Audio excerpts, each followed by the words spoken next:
And welcome back to the Sportsaholics podcast. I'm Danny Valle alongside the originators of the Sportsaholics podcast, Mac Zucker and Sean Conway. Obviously, the Super Bowl it's over. Super Bowl 53. I don't know, guys. I don't know how to feel about it. We're in a different time. A lot of people don't like watching defense anymore. A lot of older people love the game. A lot of people like us hated the game. So real quick, let's just talk about Super Bowl 53, give our thoughts on it. Sean, I'll give it to you first. What did you think of Super Bowl 53? I mean, like you said, from looking at it, out from the outside, it looked like a defensive bout because it was 3-0 at halftime. That's the second lowest scoring game at the half in Super Bowl history. Besides, the record I think was just a safety, which is that's insane. But yeah, they say it was a defensive bout, but I don't really think that. It was more of a lack of offensive execution because besides Julian Edelman's 140 some odd yards of receiving, there really wasn't much going on. No one was running their routes right. I mean, both Tom and Jared were both throwing the ball like crap. I mean, how many overthrown balls did you see Jared Goff have? I mean, there was a few. It looked like Paul Wrecking Crew was out there. I'm right with you, Sean, on that. Overthrown balls, it was sloppy offense. I mean, the defense was good, but it was sloppy offense. Lowest points ever in the Super Bowl was 16 combined points. It was a lame game, in my opinion. It was a really lame halftime show, and I honestly thought overall people did not do well for their $5 million per 30 seconds of ad time. So I at least got free food and beverages. I will take that on the plus side. I'll tell you what. Actually, I was joking. I wasn't gonna be able to enjoy the Super Bowl, but actually ended up getting to come home, have some good food, and have some drinks and enjoy the game. So at least got to enjoy the Super Bowl. I mean, lame or not, it was the Super Bowl. We were able to tune in.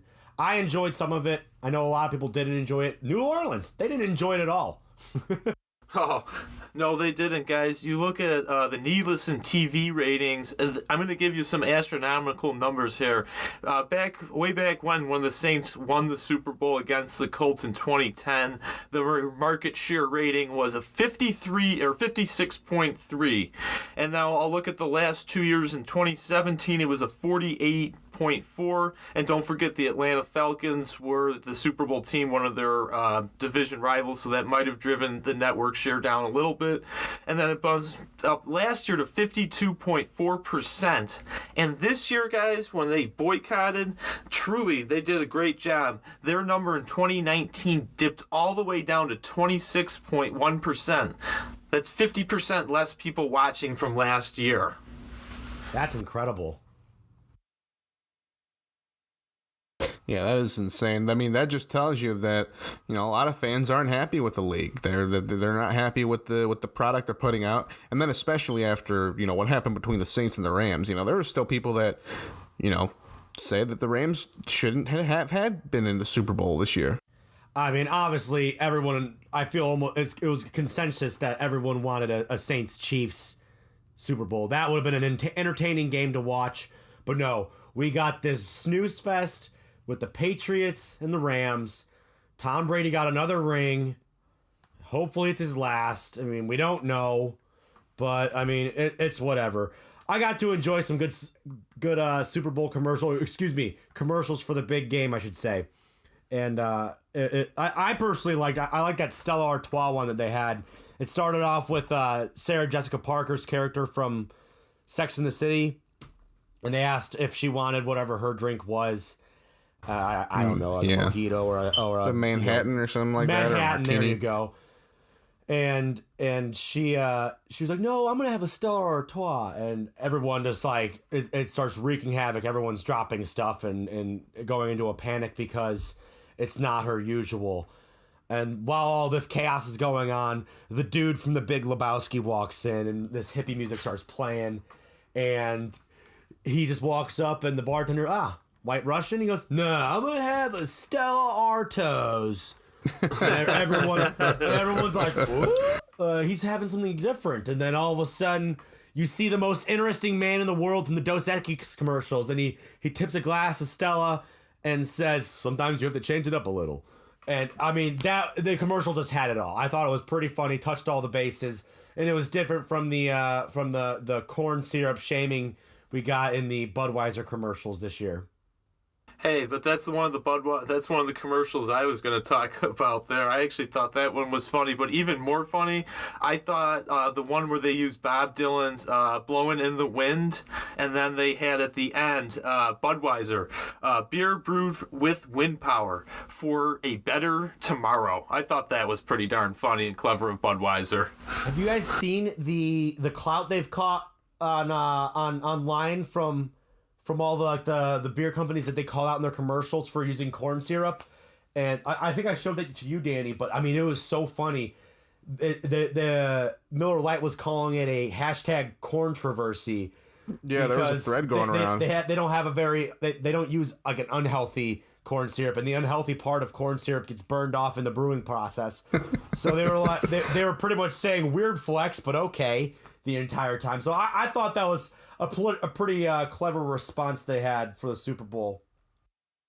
Well, the one I really enjoyed, and I think a lot of people liked too, was the NFL's commercial for their 100th anniversary. It had a whole ballroom full of former players and current players. You saw guys like Pat Mahomes in there. You saw Beast Mode Marshawn Lynch in there, who actually started the whole fracas. He was going for a piece of the cake, and like he hit the cake, and like the football at the top of it fell. Then you see Mike Singletary yell "Fumble!" and like the whole room just goes into hell and chaos. And then you see Joe Montana grab the ball, and instead of throwing to Michael Irvin, he's like, "Nope, not you, cowboy." He throws over to Jerry Rice, gets intercepted. It was just one of the funniest commercials I had ever seen. Definitely a great effort by the NFL.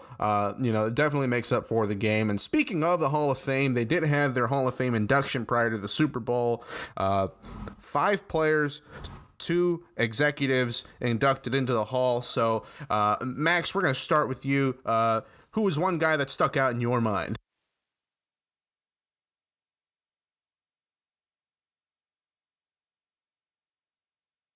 All right, I think we lost Max there for a second. I'm not sure. Yeah, I'm not sure where Max is here. Talk with Champ Bailey. First, I wish we could talk with Champ Bailey. That'd be pretty cool. We're going to talk about Champ Bailey, I should say. Yeah. So Champ Bailey, a Hall of Fame inductee this year for his solid career in the NFL as a defensive back. He still holds the record for most defended passes in his career. That's 203. He got elected in his first year of eligibility. And he also still holds the record for most Pro Bowl appearances by a defensive back with 12. You gotta say, I mean, Champ Bailey, he just has one of those careers that, I mean, he was a name that stood out in our childhood as one of those threats in the secondary that, I mean, was second to none. Yeah, definitely a staple of a Mike Shanahan Denver Broncos team. And speaking of defense, and my favorite part of that commercial, we were just talking about Ed Reed, also one of the latest Hall of Famers. Some people consider him as the best safety ever. Others consider him just one of the best. But in Baltimore, they consider him the GOAT as far as defensive backs in Baltimore Ravens history. 64 interceptions in his 13-year career, all but 2 of them with the Ravens. Had 7 pick sixes in his career. He led the league in picks 3 different times and in interception yards a couple times. 9-time Pro Bowler, 5-time All-Pro. The guy was just all over the field. He was so sneaky too. I love the way that he would walk up, as a defender. He would kind of like lay low and then just kind of sneak up on you and just hit you with like this big time strength that you wouldn't expect of a guy like Ed Reed's size. Exactly. I mean, two great defensive backs there as well. I mean, another name that stood out, you'll like this, Mexican American Tony Gonzalez. It took all my energy not to do that one. So Tony Gonzalez, he spent 11 years with the Chiefs. Then he spent another, 4 or 5 years with the Falcons. 14-time Pro Bowler, 16-time first-team All-Pro. And, I mean, he was named to the All-Decade team for the 2000s.